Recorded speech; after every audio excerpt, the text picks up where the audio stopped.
I grew up on a farm out in Eagleby. It's near Beenleigh in southern Queensland on the junction of the Logan and Albert rivers. And my dad was a farmer. I had two older brothers, myself, my mum, and my grandpa.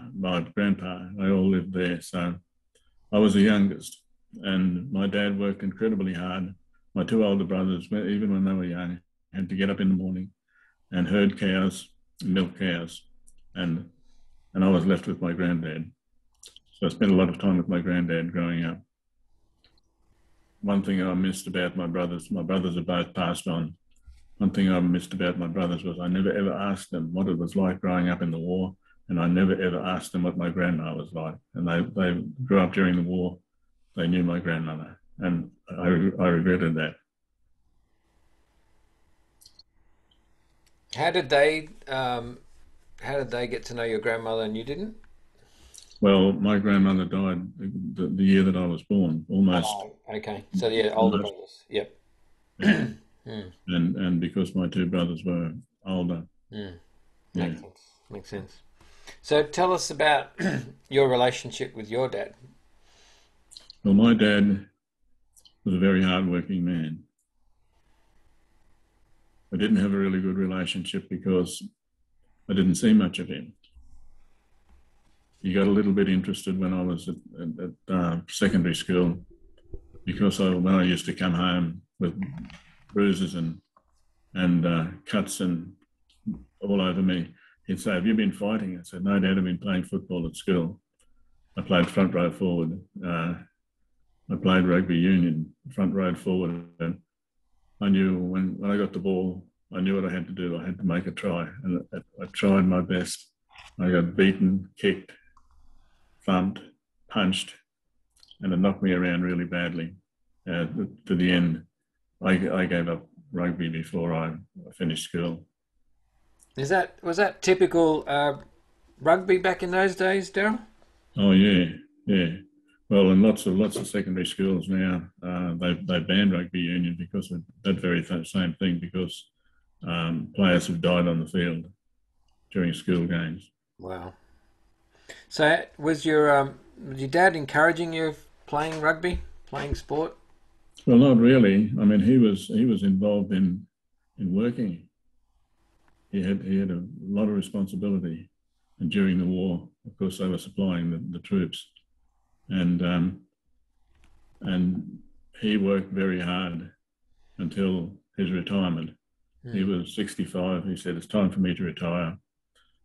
He broke up the whole property that he owned. He gave one property to one brother, one property to another brother, and then he gave me $10,000. He said, "Daryl, I've just built another house to live in. I'm moving off the farm. I built a house for $10,000. Here's $10,000."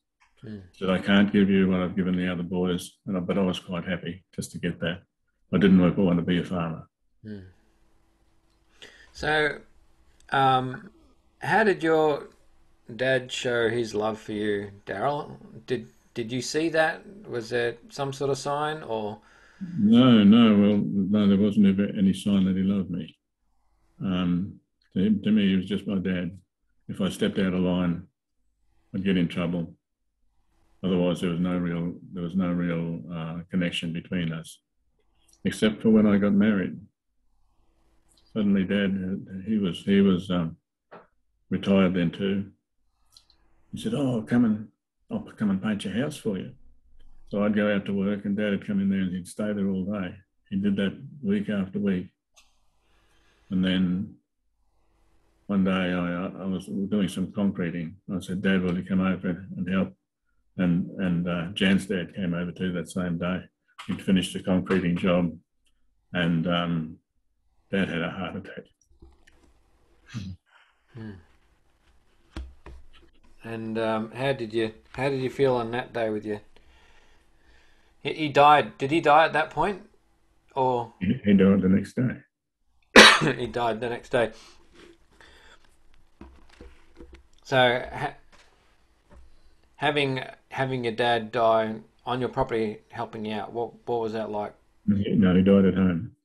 Died at home, at his He died house. at Yeah. home. Yeah, yeah. Did Did you blame yourself? What happened there, Daryl? My mum sort of said to me, "Do you think your dad died because he did that concreting job for you?" And I said, "Mum, I think it was his time to go. Mm. I didn't take responsibility for it, and yet I miss my dad." Mm. We got to have a really good relationship during just those last probably 12 to 18 months of his life. Mm. Did he believe in God, Daryl? Yeah, my family were a Christian family. We didn't go to church a lot, but we went occasionally. And I was baptized when I was a baby. Um, and well, I was Lutheran. According to Lutheran belief, then you're a Christian. So I went to Sunday school. I knew Bible verses, but I wasn't really connected to God, not my own life. We went through baptism in the Lutheran church. You then go through confirmation, and then you should be a member of the church, and you should know everything that there is to know about the Christian faith. Well, it wasn't my case. At that case, I was in that time. I was doing secondary school. I was 16 years old. I thought, I don't want any part of this anymore. I just want to get away. Go and live my own life, because there's a whole life out there in front of me. And I went along to a Billy Graham crusade. It was in 1959. Billy Graham came to Australia, and I went along with my brother and my sister-in-law to a Billy Graham meeting in Brisbane. We sat there on the grass. Billy Graham was talking. God was talking to me. Mm. And so was the devil, so was Satan. And there was this battle going on in me, which just left me shaking. In the end, Jesus is saying, "Come to me." Satan is saying, "You don't have to." There's this battle going on all night. In the end, I just got up and tapped my brother on the shoulder and I said, "I've got to go forward. I've got to make this decision." And that's when Jesus became real to me. Mm. Awesome. Did you ever get a chance to talk about God with your dad? No, well, no, not really, because Dad wouldn't have seen things that way. So that was just between myself, my mum, she knew, my brother, he knew, my two brothers, they knew, but I couldn't talk to my dad about that.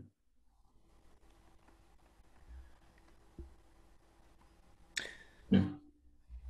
It's just an interesting little story that I heard too about this instructor who took his students along to see the place where the founder of the Uniting Church knelt and prayed for revival. And he went along, they had a look at this, and when they left, this one student was missing. The instructor went back inside, and this guy was kneeling in his footsteps across the bed, and he was saying, "God, do it again, do it again, do it again." That was Billy Graham. Mm. So, with your dad being such a hard worker, did you get to spend any time with him growing up? Sometimes during the farm, when I was a kid, I went to the farm with him on the days when I wasn't at school. I think it was before I went to school. And it was just, that's the time that we spent together. We used to share his food and share the drinks. And other times I went along to the farm and helped out doing things that they were doing. But my heart was never really in that. Mm. And it was just Dad, and it was just my two brothers. I had a really good relationship with my brothers right up until the day that they died. Mm. So let's move forward a bit, and then I want to come back again to youth, but I want to move forward. So now you're married with Jan, Yeah. and you've got 3 kids. Tell us about these 3 kids. Okay, Randall was the first one to come along, and he was an unusual kid. He wouldn't sleep at night, so we used to drive him around the countryside, wheel him up and down in his stroller. He wouldn't sleep. We took him along to the doctors. The doctor said he's got a problem. He'll grow out of that. He never ever did, and he was always an unusual sort of uptight, very uptight guy as he grew up. He wanted to be an electrician like I was. He said, "Dad, I want to work with you." But he wouldn't. We couldn't work together. There was a personality thing there. And in the end, before he'd finished his apprenticeship, I said, "Randall, you'll have to go and work for somebody else. I can't complete your apprenticeship." So I went and did that. He went and finished his apprenticeship. He's more qualified now than I ever was. And he worked in the mines in Western Australia. He worked in the mines in Queensland. Now he's unemployed. I'm saying there's a job coming up on the Cross River Rail in Brisbane. He said, "Well, I want something that pays the best." But we can't talk to him. He stayed at our place. His mum had to ask him to leave, and we haven't seen him since. All right, let's go back a little bit then. So that was Randall. So who else? Tell us about your other two kids. Okay. At about that time, Jan said, "Well, why don't we adopt a child?" She says, "I don't think we're going to have any more children." So we went to the adoption agency looking for a child. Of course, when you adopt a child, they try to get a child that looks like, has some features of the parents, so you can have this child in your family, and he doesn't need to know that he's adopted. But at the adoption agency, they said, "We have these Aboriginal children. Would you consider adopting one?" And we said, "Yeah, okay." We knew friends who'd done that. And so we adopted Byron at 6 weeks old, a cute little Aboriginal boy. And we thought we were going to bring him up just as one of our children. That was the second one. And then then we had another daughter after that, and her name is Haiti. So Randall is now 50 years old. Byron is now 49. Haiti is now 48. So that must have been a real blessing for your family to have Haiti come along when you didn't think you were going to have any more kids. Yeah, it was, yeah, because obviously we wanted a daughter in our family too, because prior to that, all my family I never had any sisters, so it was good to have Haiti come along. Nice. So you've got these three kids. They're growing up together. Byron being your adopted son. How did they get along as kids growing up? Yeah, really well. That was just like Byron's our brother, and with Byron, Haiti and Randall, they're my brother and sister. He was just one of the family, and we treated him just as a normal child. His cousins would play with him. One of his cousins one day, she said to her mum, "Is Byron adopted?" And her mum said, "Well, isn't it obvious to you that he's different?" I said, "I've never noticed it." So he was just accepted. Where he went to school, always had friends. He was just accepted as one of the family. He never looked on as an outsider or an Aboriginal child. Now we skip forward a bit, don't we? And actually, before we skip forward on that, what was your ethic, or what was your idea about your family versus how you grew up in your own family, like your immediate family, your own your own family with your own kids? How is that going to be different from you growing up? What did you want to? Well, I grew up in poverty because it was so difficult making a living those days. My mum said at one stage, all I had to feed you was arrowroot biscuits and milk. I didn't know that. But as I grew up, I realised, this family grew up in poverty. I don't want to be like that. I don't want my kids to be like that. So I went out and I was an electrical contractor at that time. I thought, I want my kids to have a really good start in life. I'm going to have to put in the effort. So I worked 18 hours a day as an electrician. I used to work during the day. I used to work during the night. And so that I could earn enough money to send them along to a private secondary school. And I thought that would set them up for life. They'd go out, they'd get good jobs, they'd be set. It didn't work out that way. Mm. My two kids said, "Dad, you shouldn't have bothered." That was a bit of a letdown. Yeah, how was that? How did you feel when you heard that? Well, I thought, I really busted my guts for you kids, and it didn't work out the way I planned. Byron was a bit of a disappointment at that time because he was at high school. He was very good at sports. He wasn't so good at academics, and he was very easily led by his friends. And at one stage, he was finished school at that time. He decided to, and one of his mates said, "Well, let's go and break into this premises." So they did, and we climbed up over the fence, broke into this premises. Eventually, they got caught by the police. Byron was thrown in jail, and they said, "You'll stay there until all the fines and whatever are paid up." And Byron got on the phone. He said, "Dad, I'm in jail. Will you come and help me?" Well, I'll think about it, Byron. Got the family together. Said, "Byron's in jail." Randall said, "Leave him there. He deserves it." Hattie said, "Let's get him out." Jan said, "Let's get him out." So I had to make the decision then. I said, "I'll go and get the money out of the bank. I'll go and get him out of jail." And he just shook my hand as he came to the door, and he said, "Thanks, Dad." So we had that problem with Byron. He couldn't hold down a job. We found out later on that he was alcoholic. So hang on, let's hold on for a minute. I just want to ask you a couple of questions here.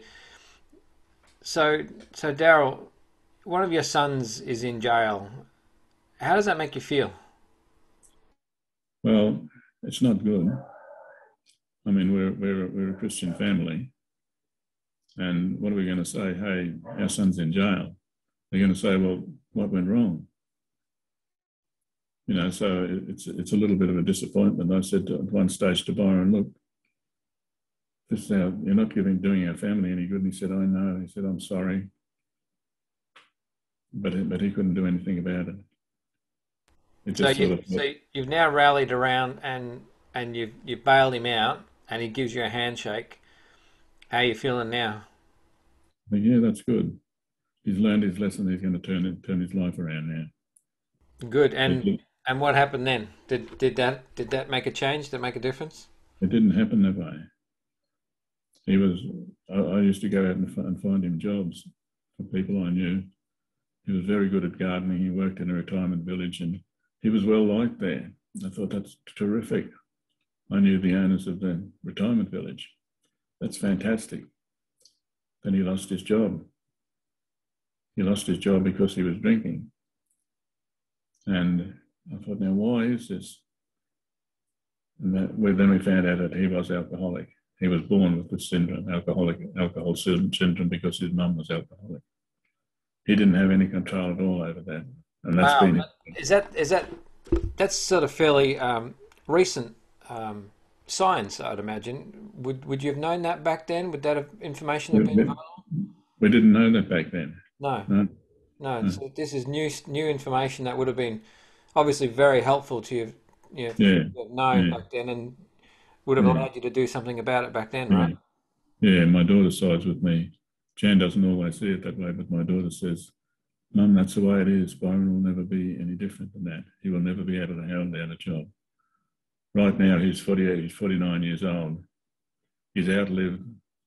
He said, look, the average age of an Aboriginal man, his doctor told him, was 47 years, and he's now 48. So he has major problems.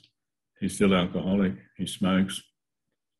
I said, "Byron, you're going to die of lung cancer," but he doesn't see it that way.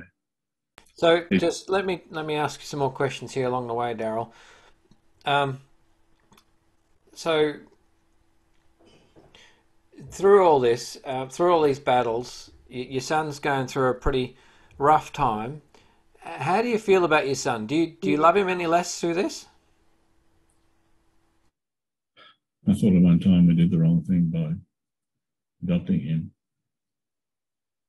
And then when I rethought it, I thought when we adopted him, he was going to be one of the family. We can't change that.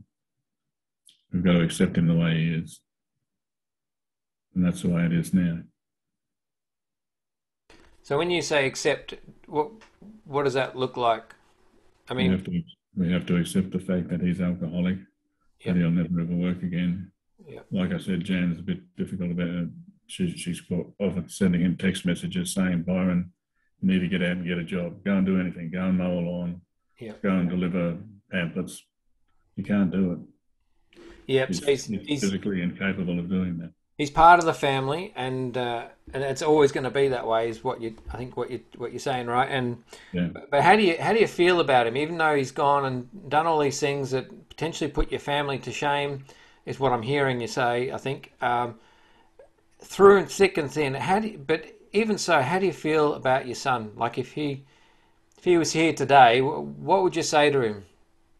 I would say, Byron, come and sit down here with me and talk to these men. I love him like my own children. Yeah, you tell him you love him? Is that what you said? Yeah? Yeah. Yeah. I do that. I tell that to him. I tell that to his daughter too. Yeah. Love you. Well, I do pray that you will get that chance, Daryl. I think that's very important for our sons and daughters to hear that from their dad. So I pray that you get that opportunity. Yeah. So, all right. So let's move on. You've had some battles there with your family. I want to skip back though to your younger days again, and talk about some of your hobbies in there. Tell us about cars. What is it? What about cars that you really liked? I love cars. I've been an enthusiast my whole life, and my first car was an FE Holden. For you older guys, you know the FE Holden. And I bought one of those. I got my brother to come with me to the dealership, and we bought this Holden. And that was my pride and joy. I'd had my license. I was 19 years old. I was like everybody, you got your license. I can drive. Wow, I'm free. And I was driving into Beenleigh one night. I went over a hill, and there was a bullock on the other side. And what could I do? I just hit the brakes, and my car just went into a slide. It slid from one side of the road, slid from the other side of the road, slid around the bullock. And finally, when it stopped sliding, I was back on the road again, and I drove to where I was going to go. Got out of the car, and my legs were just shaking. And I thought, what happened here? I've got to learn how to control this car. So went home the next day onto the farm and started whizzing around the farm and just sliding into power slides and opposite lock and all that sort of stuff. And I thought, this is, and take the muffler off the car, make some holes in it so it's noisier, and while the muffler's off, let's roar all around the yard and see what I can do. And my dad was looking at me, thinking, what's wrong with that boy? And I became good at driving. I still think I'm a good driver. I've got my license again, and at 77 years old, and my neurologist said, yeah, you can drive, you're right. And I'm still driving. And yep.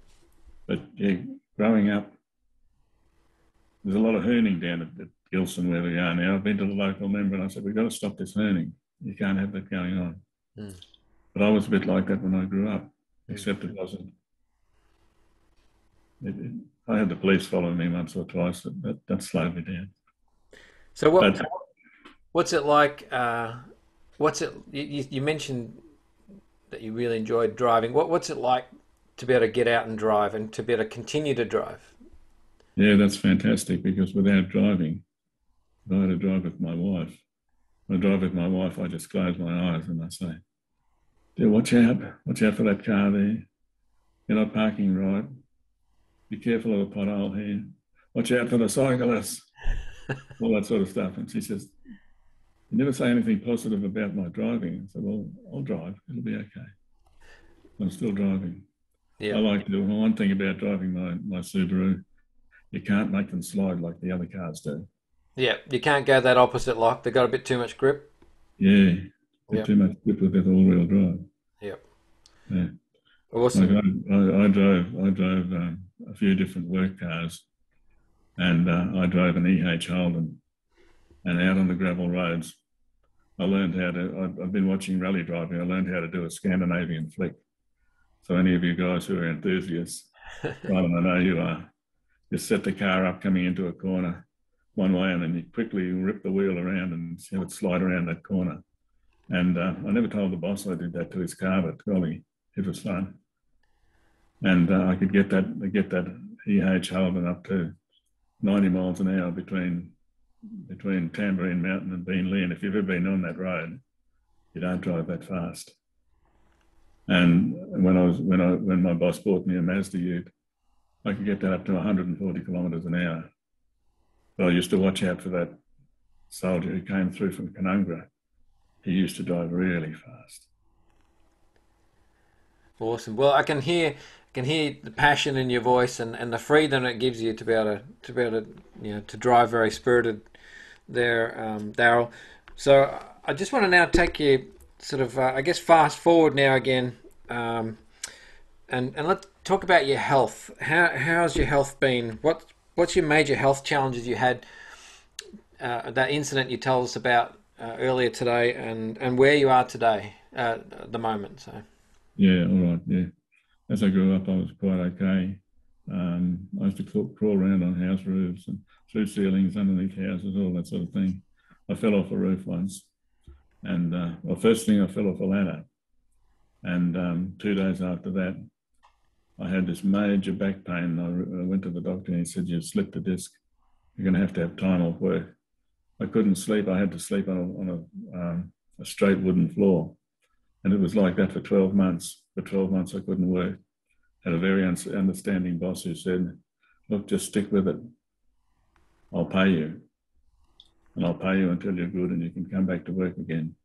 And after 12 months, I gradually managed to get myself back to work. And he said, "I'll give you an apprentice, and your apprentice will do all the hard work." But gradually, through working in wiring warehouses, I strengthened my back enough to carry on. But I realised that for the rest of my life, I was going to have a back problem. Then I fell off a roof, and I just lay there on the ground waiting for somebody to pick me up, and nobody picked me up. So I picked myself up. I was bleeding.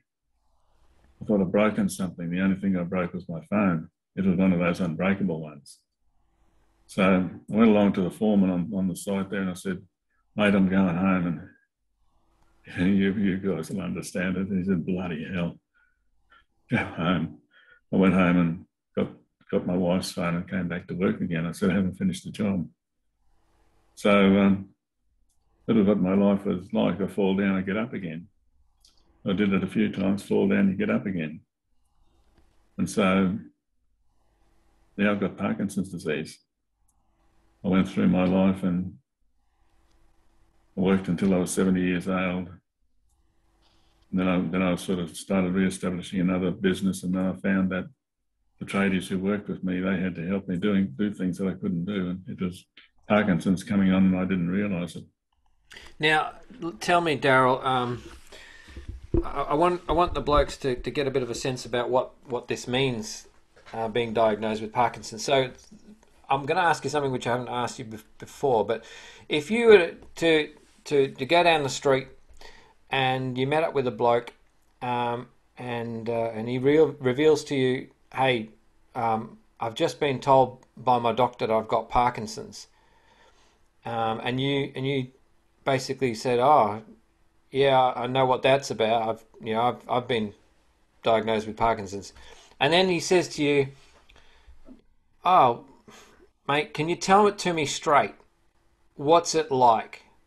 What's it like to have Parkinson's?" What would you tell him? I would have to tell him what I've been through. I would say, "Mate, first of all, you're going to find difficulty with walking. And then you might go through what I had, where you lose your mobility altogether. You fall because you can't take another step. You go off to the hospital. They say your Parkinson's disease is progressing, and it will progress until you can no longer move at all. And I think I'd have to tell him that. I couldn't just say, mate, it's going to be okay, because it's not okay. Mm.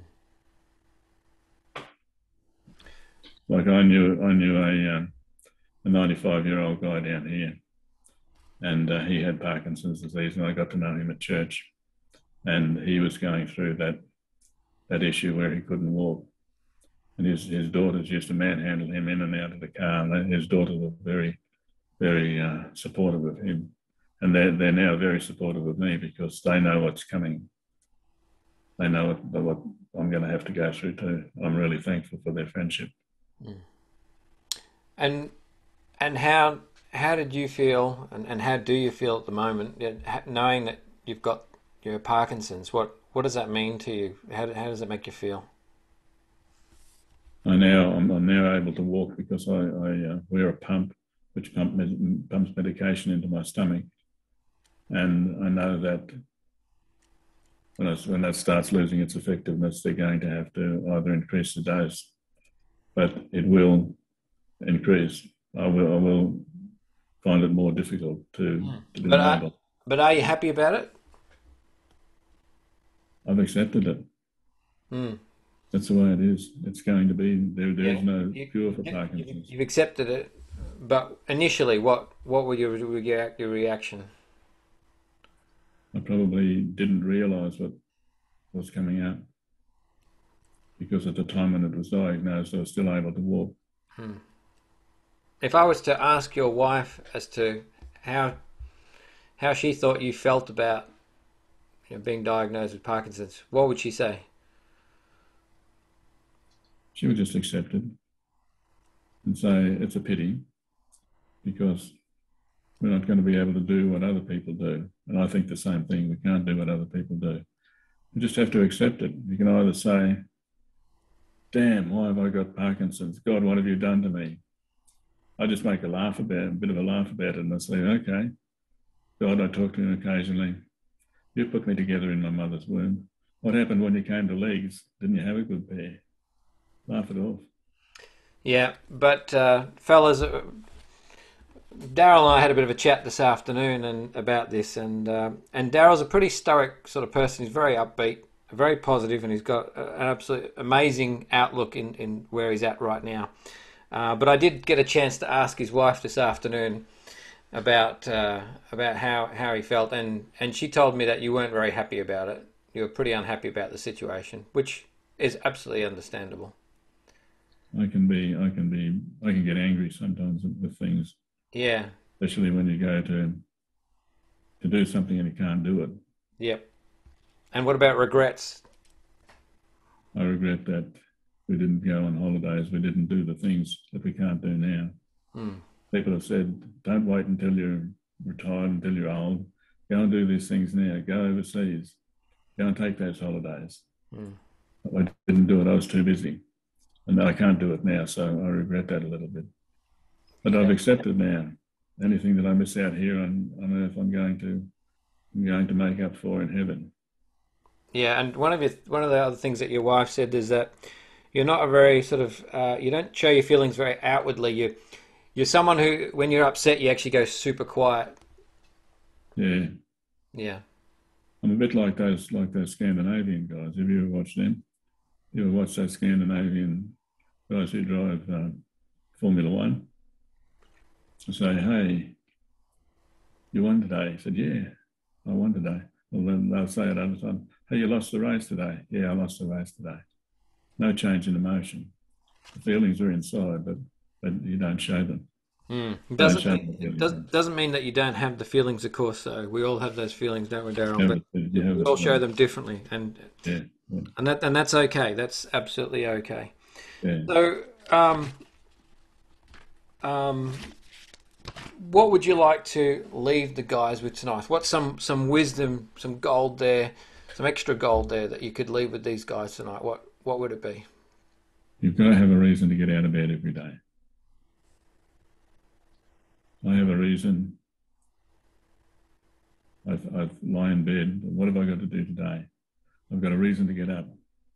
I've got a reason to be there. I need to be there for my wife. I need to be there for my kids. I just need to be there. I'm not ready to die yet. Absolutely. And I think one other thing you mentioned to me was that when everything else fails, what's your advice? When everything else fails, turn to God. Once I'd made that commitment to God when I was 16 years old.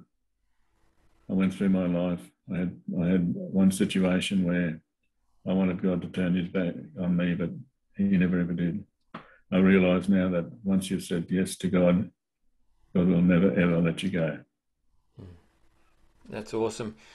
Daryl, you've got some battles in front of you, got some battles ahead. But mate, you are a champion son of the King. Thank you so much for sharing your story tonight with us. Thank you, Simon. Thank God.